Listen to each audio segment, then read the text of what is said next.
Let me introduce myself. I am Tanyika Butler. I am a wife and a mother of two, and one of the two is my daughter, Kendall, and that's the reason behind the name Kendall Autism Support and Consulting.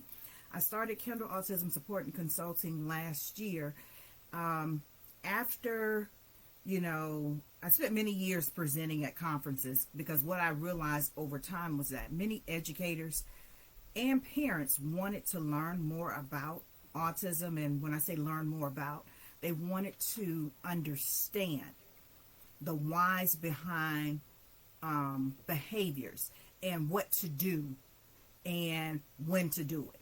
And so I created Kendall Autism Support and Consulting to provide that training for educators and also to provide one-on-one family support. Because at school, you have your IEP. At home, you're at home just trying to figure things out. And so I can remember how things were for us. There was no one really to ask any questions or, bounce things off of. We could just bounce things off of ourselves. So that's the reason for the one-on-one support. If that is something you're interested in, you can inbox me to join the wait list, and we can set up a time to talk to see if it's going to be a good fit.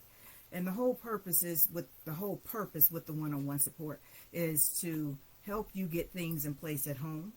And if that means as well, bringing in other people in the family so we can all talk about how to best support the individual on the spectrum, that's what we will do. But the goal is all about supporting individuals on the autism spectrum because that is a priority for me. Because what I realized, just like I said, many people want to know and want to understand. But if you Google autism, it's so much information out there, it can be overwhelming. So every Tuesday at 7 o'clock, I come on and have these conversations about different topics that come up that I think, just in time, the whole purpose is to create a more inclusive community. And in creating a more inclusive community so that parents who have children on the autism spectrum won't feel the need to isolate themselves from places or from society because of judgment. So the more we understand about autism, the more we're going to reduce those stares and those judgments, looks that keep a lot of parents at home. And that's something I really hate to hear. I hate to hear that families don't go anywhere. They don't explore anything because parents are concerned of how others will respond. So the more we educate our community and society, the more that's going to go away and families will feel it's okay and not feel like I have to hide at home. So what I wanted to talk about tonight, I want to start off by talking about the difference between positive reinforcement and bribery. And so there is a really big difference. And sometimes a lot of people think when you say positive reinforcement, they're immediately thinking you mean to bribe a child to do something. And that's not what it means. So when we think about bribing a child to do something, basically it is, okay, I will give you, 2 cookies if you sit still in your chair for 5 minutes. That's a bribe. I'm basically offering you this item up front if you do the behavior. Positive reinforcement is we have talked about what to do when we get in this setting, and when we get there, the child sits like they're supposed to sit and everything goes well, and then when you leave, you compliment them for actually sitting in their seat or listening during the concert, whatever it was, but you compliment the behavior that you want to see. And so that's the difference between a bribe and positive reinforcement. So keep in mind, with positive reinforcement, you are, letting that child know that I see that you did the right thing and I appreciate that you did the right thing. And so I know sometimes that can be really hard when you're dealing with a child on the spectrum, and let's just say you've had a moment or a meltdown has occurred, or you've, whatever the situation may have been, and they finally, they're at the point they're listening to what you have to say, and so they are now calmed down enough to respond and do what they need to do. And so in that situation, yes, you want to then still acknowledge the behavior you want to see, which is thank you for taking a couple of deep breaths. Thank you for having a seat. You know, if they've kind of knocked some things around, thank you for picking them up once they pick them up. But remember, there's a difference between bribing a child and positive reinforcement. So we don't want to bribe a child. We don't want to say, if you do this, I'm going to give you this. We talk about what the expectations are before we go into a setting, rather it's the movies, if you're going into the grocery store. And if those behaviors, the appropriate behaviors that you've talked about, are displayed, that's when you compliment and acknowledge them. So I can tell you, Kendall loves praise. She wants a high five for everything when she's doing the right thing. So there's a difference between bribery and positive reinforcement. So with children on the autism spectrum, we want to make sure we are looking at positive reinforcement because we want to enforce the behaviors we want to see more of. And that positive reinforcement, it can come in many different ways. It depends on that individual and what they like. If, you know, they like Hot Wheel cars, stickers, whatever the case may be, that is what you can give as a token if they've done several things that you're rewarding them for. It could just be simply the words. You know, we all like to feel good job. Think about it, our jobs and things we do when we worked hard on something and no one acknowledges us, how that makes us feel. So we want to make sure that we're realizing that our children, especially our children on the spectrum, really need to have that positive reinforcement because that reinforces the behaviors we want to see more of. So positive reinforcement is not the same as bribing a child. So keep that in mind. And when we show them positive reinforcement, it increases self-esteem. It increases their confidence. So think about it. You know, if it's something, yes, it's something you have to really work on. I understand it's a hard thing to do. I can tell you when you've kind of gone round and round, had those moments, and then the child does what they're supposed to do that you've been kind of asking them to do, it's kind of hard to then acknowledge, thank you for, you know, I noticed that you've calmed down, that you've taken a couple of deep breaths, and give them credit for that because you're thinking about all the moments that you were just frustrated. So deal with that, and then you can go scream and kick a wall in another room. That's just a human thing. No one's telling you not to deal with your emotions. Okay, so that's that positive reinforcement I wanted to talk about. And that's the difference from bribing a child. Now, the next thing, this comes up a lot, and people talk about social skills. And working in a school, I was a school counselor for the last, my 27 years, the majority of them were as a school counselor. So what I realized, and that was something parents would say, they wanted social skills. They wanted social skills. And it didn't make sense to me to form just a social skills group. So really what I thought was the best thing was to form a common interest group. So I would look for kids that were into Hot Wheels, and then I would put them together. Because they have a common interest, it makes it easier for them to have conversation. And so instead of just putting a group of kids together and say, let's just work on social skills, form a group based on a common interest. Hot Wheels was the thing. I was in an elementary school. It could be a certain type of cartoons, could be anime, it could be a certain type of gaming system, but that's going to make that situation a lot easier for a child when we're working on social skills because they have something in common to talk about with that individual. So they're going to be a little bit more comfortable asking them questions. And so you're building on their confidence in that common interest group so they can take those same skills and then apply them in other settings. So when we start talking about social skills and, you know, when the school year goes back and, you know, you're thinking about, let me call the counselor and, you know, I really want them in a social skills group.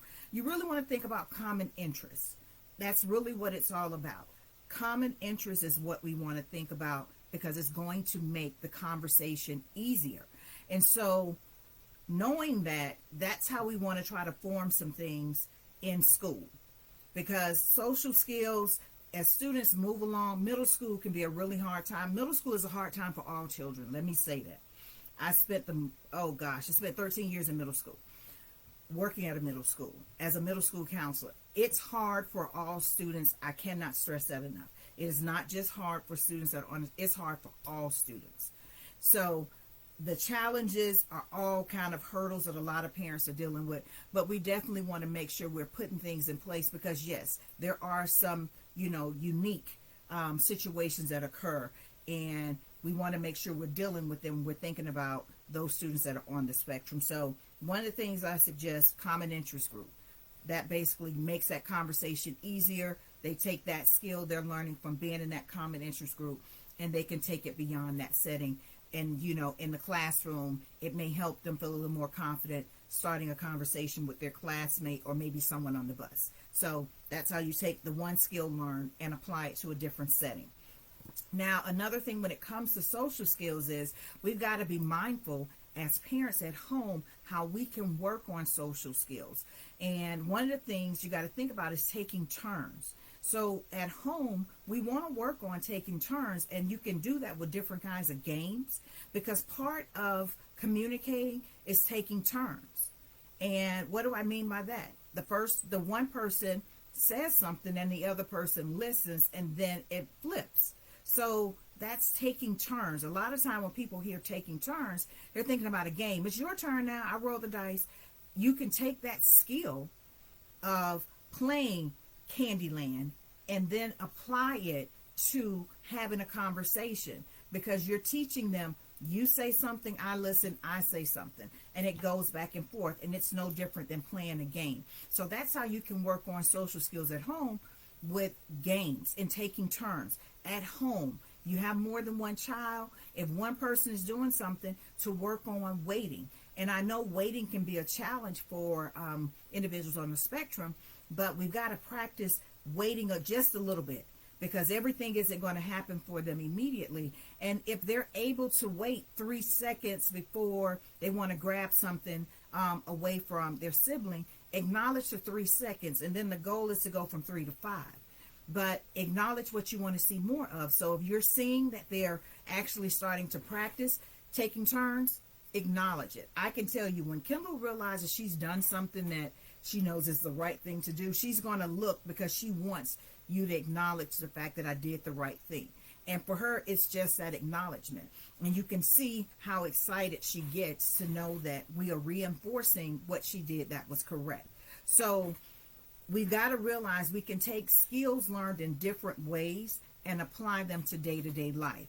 And so when we are thinking about social skills, it's not just that basic conversation.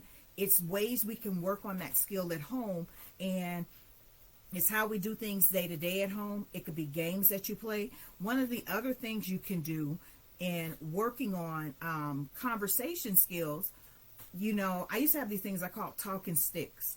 And you probably can Google conversation starters. And basically, I would put conversation starters on a bunch of popsicle sticks, and I had them in a jar.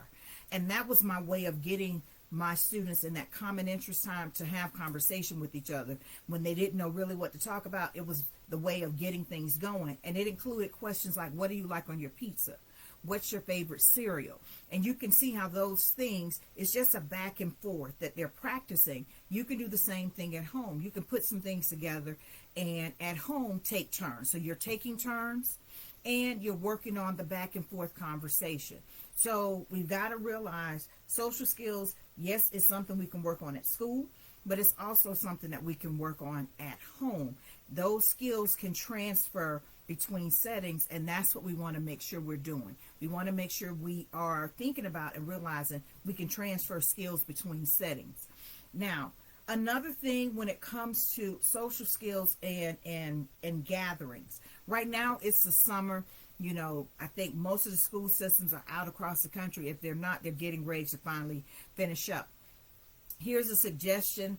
It's possible, depending on the relationship you had with your child's teacher, and maybe there were some kids in the class, if it was a smaller class, and maybe your child was in a smaller classroom, see if the teacher is willing to text and ask those other parents if they want to have their kids to get together and meet somewhere.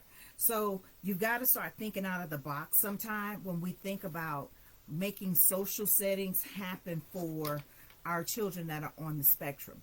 And so it can be something you have to create, but in order for us to sometimes get what we want, we've got to be willing to create that situation.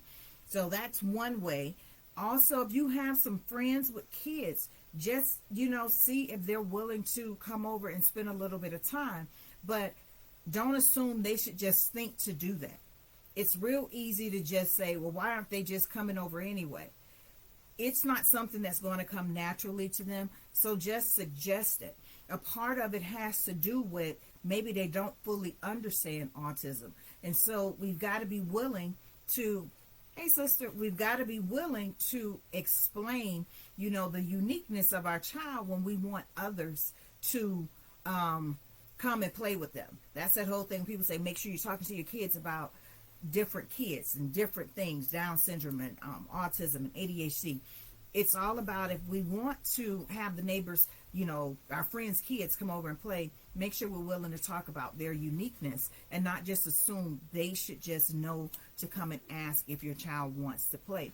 They may have had their parents say, no, I'm sure she doesn't want them to play with you, but it goes both ways. So we've got to realize sometimes we want to ask questions that we don't think about.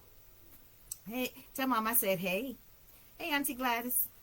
So we've got to realize that two things, going back, positive reinforcement is not the same as bribing a child. Those are not the same thing. When I bribe you, I tell you, I will give you $5 if you do this for me. That is a bribe.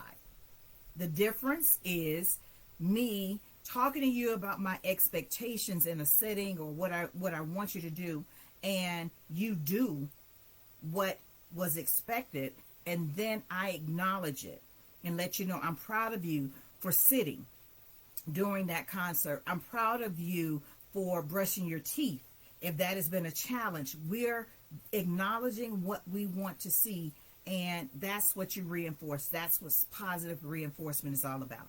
It's not about putting the prize before what they do. It's about making sure you've talked about the expectation, you've shown the expectation, you've demonstrated the expectation, and then looking to see that expectation and how they present themselves in whatever setting it was, and then acknowledging what you saw and how they did it correctly. It's all about building up their self-esteem. And so that is positive reinforcement. Now, going back to social skills, remember, social skills at school, I understand. I didn't do social skills just as a social skills group. I did common interests. It made it easier for children to have conversations if there was a common interest in the group. And one of the ones that stands out, I keep saying Hot Wheels, was because I had a situation where there was a student and Hot Wheels was the thing that I knew I could pull other students together with that student and work on social skills. And that's exactly what happened. That student was a different student in that setting when he was able to talk to other kids that had a common interest, and those skills are transferable. You learn the skill in this setting, and then it makes it a little easier for the child to go into the classroom and other settings and use those same skills.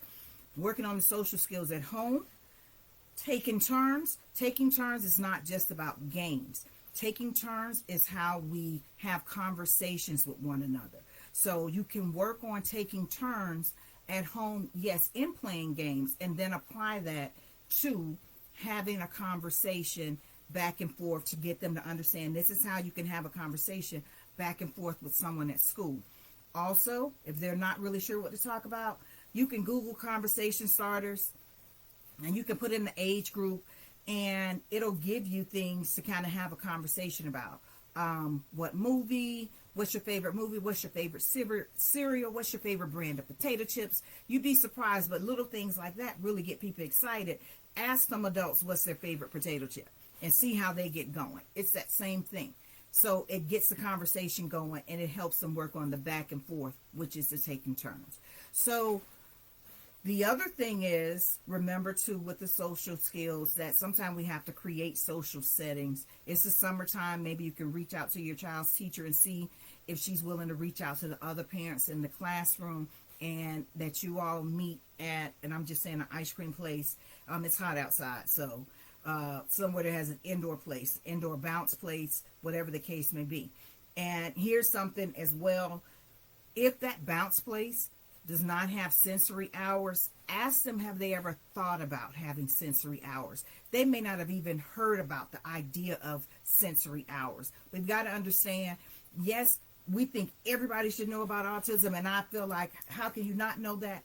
But that's just not how the world is right now. So ask them, hey, are you willing to open an hour early for a smaller group of kids, and explain? And they may say, sure.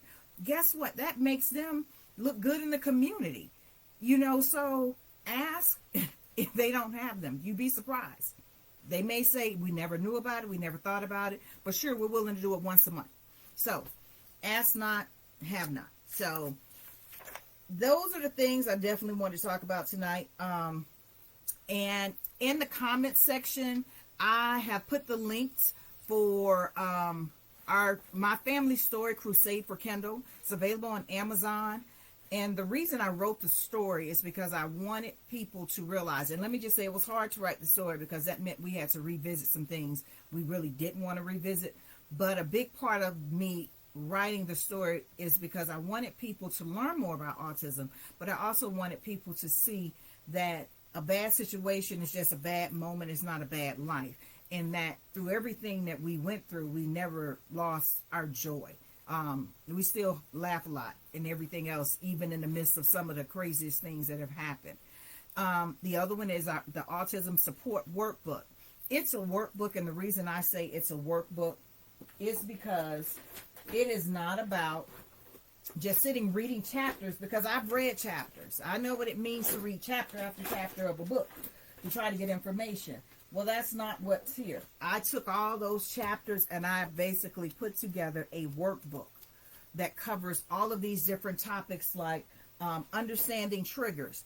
If you don't understand your child's triggers, it's going to be hard for you to tell people to avoid certain things. So you've got to make sure you understand their triggers so you can explain them to others. Understanding the importance of choices. Choices build independence. That's in the book. Junk behavior.